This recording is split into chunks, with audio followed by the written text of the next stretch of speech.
So today we're talking all about vibe coding. Now, what exactly is vibe coding? So it was a term that was coined by Andrei Karpathy back in the post that he made on X on February 2nd. And it's a fairly long post, and I'll post in the show notes, but just to kind of start the piece, it says there's a new kind of coding I call vibe coding, where you can fully give into the vibes, embrace exponentials, and forget that the code even exists. It's possible because the LLMs are just getting that good. And he goes on to say a lot of things around kind of not caring what the code quality is. And he's an engineer, so he could code this stuff, he could fix the bugs, but he just kind of lets the LLM do it. He's not worried about the quality of the code. He's really just trying to reach an end goal, is to get a weekend project out. After Andre, the term kind of expanded and new people started to take on that term, including Peter Levels, another very popular X poster, vibe coded a airplane simulation game that he turned around and monetized to the theme of about $80,000. And so we want to talk about what is vibe coding, how can it be used, and is it viable to build production apps? So Tim, you're fairly new to the coding world, and kind of all you know is vibe coding. So I'm curious what your take is on it. Yeah, I think when I first got into it, my idea was that all these YouTube people that are telling me I can make millions of dollars overnight, I was like, yeah, I'm in. Let's give it a try. And pretty quickly figured out that that's not the case. I also think too, probably if it wasn't for having somebody like you that I can talk through things and kind of get ideas from, I probably would have given up, because it's more difficult than people kind of lead on and say that it is. And I think that, you're spending money because you can try these things for free, but for the most part, you're going to spend some kind of money to try to get out something that you have in your mind, and the idea that you have. And when things don't go the way you think they're going to go, that's an easy way to just be like, you know what, it's not for me or whatever. But kind of talking with you and, learning from you as far as how to vibe code and what it's good for, what it's not good for, that's where I really started to see, okay, like, this is still a viable thing. I just have to do it the right way, and I'm going to need some support, to kind of get things to where I want them to go. So I think that's been the big realization for me, is that it's not an end all be all. It's still early stages. It may end up getting there someday, but right now it's still early enough that you're not just going to get anything really besides a prototype out, and you're going to need some kind of technical knowledge to get to that next level. Yeah, so there's actually a related term to vibe coding, which is AI-driven development. They're very close, and I think the difference is that vibe coding is the LLM is in control and you're just commanders. I don't care how you do it. Whereas AI-driven development is where you're still kind of making sure things are working the way you expect it as an engineer, right? So for me, I probably do a mixture. Sometimes if it's a prototype, I don't really care. I'm trying to prove out a concept. I want to see if something that I had in my head can work. So I'm just vibe coding my way to a prototype app, something I can see and test. If I'm building something for which I'm trying to push to production and build upon because it's a real application, I'll be doing more AI-driven development, which is I'm using the AI to write 90 to 95% of the code for me, but I'm going and I'm checking what it's doing. I'm making sure it's using the right framework, the right methods, that it's properly organizing things, that it's not repeating itself. So those are two very similar concepts, but one is you don't give a shit, do what you got to do, and the other one is you're actually being responsible and checking everything that's happening. And I think that's a very common misunderstanding by a lot of people who are new and all they know is vibe coding. To go from a prototype to something that you can actually have in production that has real users and is secure and scales and is extensible requires a little bit more of you knowing what you're doing. Now, that's not to say you can't purely vibe code and get something to production and make money. You can, but the big blocker I see is most people who are new to vibe coding have a very ambitious plan in their head, right? Especially after the first time they get something working. They think, oh my God, this was so easy. I can build the next Snapchat, right? And the reality is you can't. If you are only building a UI that sits on top of an LLM and it's doing something very simple, you absolutely can build that. You absolutely can push that to production. You absolutely can sell it and make money. But most people who are vibe coding and are getting stuck are trying to do much more. And for every additional feature you add, the odds that you run into issues that you can't fix yourself as a vibe coder grows exponentially. And so many people will quit at that point. And if they don't have a developer friend they can reach out to, then they feel stuck. And they don't know why. They think the tools are just failing them. But it really is just the nature of where we are in this cycle of AI development. Now, even if you have a friend that is a developer and then you give him your Vibe coded project that you try to add 50 features to, he's going to look at that and be like, I can't help you. And the reason why is because there's tens of thousands of lines of code and he has no idea where to look to even find the issue. I mean, if it's an obvious bug, he can probably help you. But more than likely, in the process of you trying to fix it, you kept making it worse. Now you're in a complete mess. So one of the things, we talked about early on, Tim, is sometimes it's just better to start over because you learn probably a lot of things in that first try. And if you're at a point that you can't recover, it might be better to start over. Yeah. Yeah, I actually ran into that pretty recently here, not having to start over, but that was something that I've definitely done several times. But learning how to use GitHub and use that to kind of save things as I go has made it so that I didn't get to a point where I was so broken that I couldn't recover it. I was able to, commit it to GitHub and then try to fix the issue that I had, and then it broke it even worse. And if I hadn't done that, I don't know that I could have got it back because I kept trying. And finally I was like, you know what? No, let's go back to where we knew it was working and let's start there and let's try to fix one minor thing that's going on here instead of the whole project just being destroyed. And that was kind of like a light bulb moment for me where I'm like, okay, I'm finally getting better at this. I'm finally like, the reps are working. Because again, I've had probably 10 projects like this where I'm just like, I'm lost. I can't fix it. It's done. Start over. And, I think that I finally got to the point now where, again, I'm still early in learning and discovering what I don't know. But, I was pretty proud of the fact that I could get it back. And then I was able to get it to fix the problem that I had. So that was like a huge milestone for me. Yeah, without tools like GitHub, professional developers would also be lost. I mean, they wouldn't be completely lost, but it would be very painful because, sometimes things work and then you go and you add a bunch of features. Your feature might be working, but you may have inadvertently broken a bunch of other things that were working before, right? Because it's not always the thing that you're working on that breaks. It could be some other dependency. Going back and figuring out why that other thing broke could be very difficult, especially if you've continued to push code. So the ability, like you said, to go back to GitHub and revert to that point is incredibly valuable. And developers know that they should be checking in frequently after every feature or even committing in that branch multiple times so you can go back even within that feature branch to a previous version. So, and how long have you been vibe coding for? What is it now, about 2 months?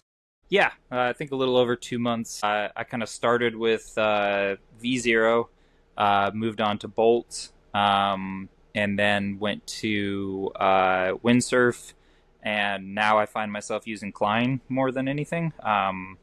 Still love Windsurf, still use Windsurf, but Klein and Visual Studio Pro is kind of where I live right now. Yeah, and so that's also a testament to how fast somebody could go from zero to hero.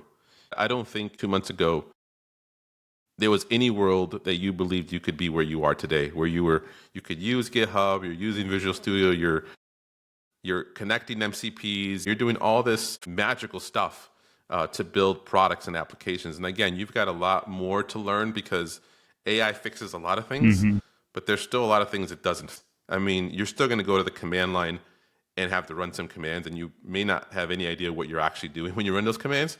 Could be scary. But I think, a lot of the tools are trying to make that even easier for developers. We have no problem. In fact, I think a lot of us prefer to go to the command line because we like that control. We like to do something, right? Because the LLMs are still doing so much for us that sometimes it could be a little bit boring because you're just saying, hey, do this, and then you're just sitting there waiting for it to do it. So sometimes it's nice to be able to jump to the command line and run some commands. But yeah, as you get more advanced, you're 100% going to have to learn some real developer tools if you want to have the ultimate power. So I think that we'll see what happens because I think the market's getting so big for non-coders that a lot of these tools are trying to figure out like, how do we make it easier? Before it was kind of a rite of passage. You just had to learn this stuff. No one was making it easier for you. You're getting paid a lot of money to be a developer. So learn the command line, learn how to code, learn how to use GitHub. There's no excuses. But now I think because there's such a big market for people who want to code things and the LLMs makes it possible, all these other things that are still very manual and complex and have a big learning curve, I think are also beginning to be incorporated into the tools so that it makes it easier. Yeah, I've noticed even in when using Klein, I can have it do most of the GitHub stuff as far as, reverting. I can tell it to push it to GitHub, and it does all of that for me because I set all that up. And I think the other thing, too, is that,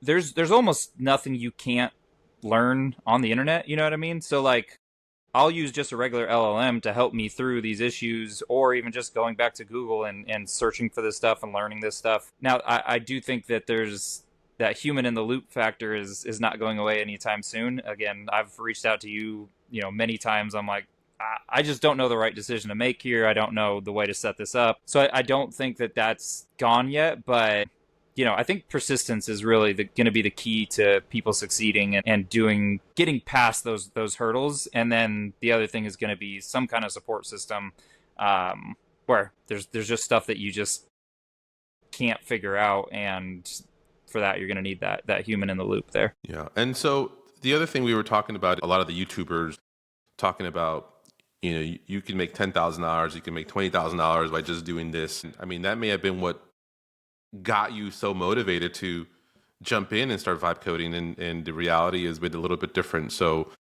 what are your thoughts on that? Yeah, I mean, I will say that I think it got me back interested in it, but I've always wanted to do stuff like this. I just never took the time to learn coding, and I've always had ideas and stuff that I wanted to get out there, but just couldn't, I just didn't have the skill set and didn't have not the ability to learn it, but the time, really. I'd chosen kind of a different career path, and kind of once you get going in that, it's tough to stop and go to school and, learn something new. So I will say, obviously it kind of got me reinterested, but I've always kind of had the will and the want to go and do something like this. But yeah, I feel like for every one of these YouTube, success stories that are out there are 1,000 people that try and fail. And so I think they definitely put too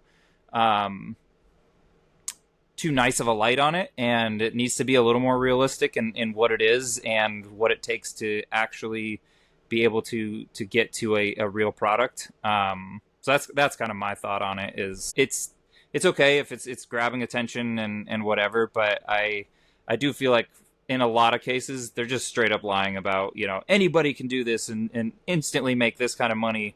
And it's just like, okay, I know that's catchy, but that's not realistic. Yeah, and part of it is humans love that get rich quick type of thing, and they want to say, is this real? I want to learn about it. So they get a lot of views. But the reality is a lot of these influencers, YouTubers that are posting those types of headlines have something to sell.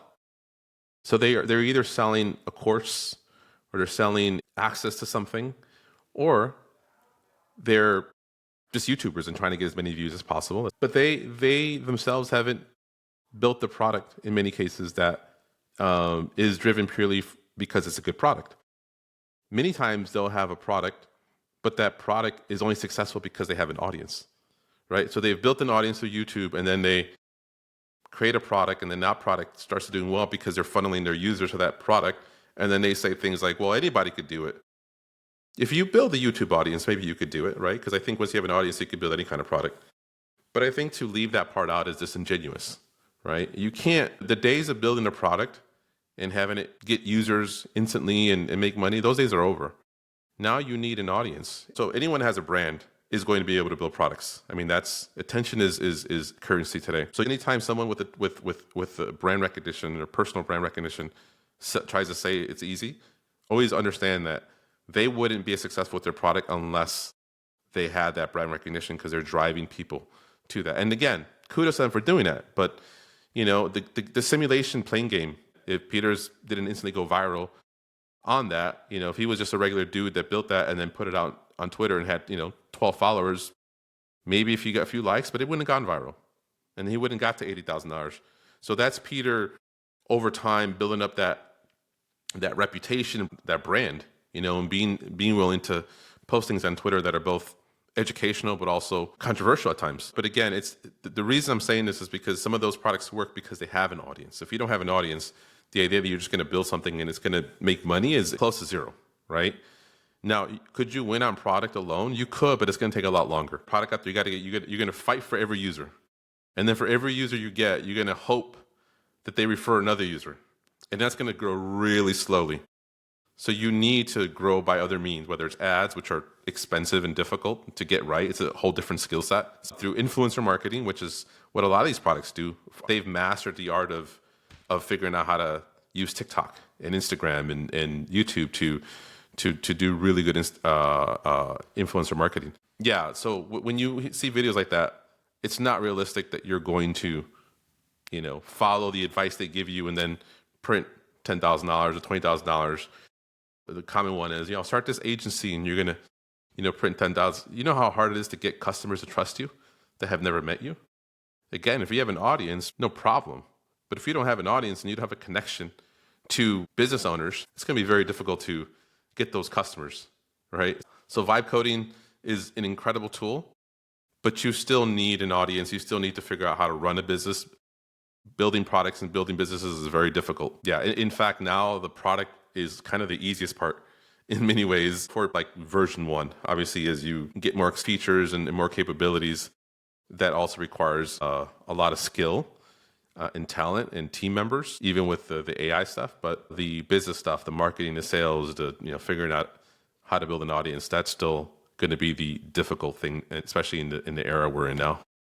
Yeah, and for those people that say like it's easy or whatever, obviously I always kind of take that with a grain of salt because, like you said, they built an audience, they put in the time, they put in the effort to do all of that, but they're kind of discounting that and just saying, oh, this thing that I just did is real easy, and it's like, well, but what about all that work you did beforehand to get to the place that you're at, to have the eyeballs? And I think if somebody really sat down and had an honest conversation about that, they'd be like, yeah, no, that was really hard work to get to this point. So to conclude, vibe coding, incredibly valuable. Sometimes you have an idea, just vibe code it. Get it out. Buy it, it's not a serious thing, right? Because we see all the horror stories of people pushing keys and having security vulnerabilities, which is very easy to do when you're vibe coding. So if you just want to test an idea out, vibe code it. But once you think it's a real viable idea, I think you should turn around and more AI assist it. So at that point, you may redo it, and you're going to be careful on the frameworks you choose. You're going to look at the code after the fact. You're going to maybe have a developer review the code just to make sure you don't have keys in the wrong place or you don't have some injection attack. I would use the LLMs to do a security audit for you, but I don't think that they're necessarily great at that yet. But it's better than nothing because they might catch some obvious things as well. So yeah, use it, but also understand the difference between putting something out there that's just for fun or test an idea and something that's going to be production ready, meaning not just can it run and solve the problem, but is it securing your keys, and is it securing your users? Because once you put a product out there, it's your responsibility to protect your users. So if you're not protecting your users, that means someone might go in there and figure out a way to hack your database and steal personal information. And that's on you. So we're not anti vibe coding. We're just be careful and understand it. Understand what it is and what it isn't. Yeah. Well, if you guys have any questions, comments, let us know. We'd love to hear what you guys do and how you use vibe coding. Yeah, and if you have an overnight success story, let's hear that. That'd be cool. All right.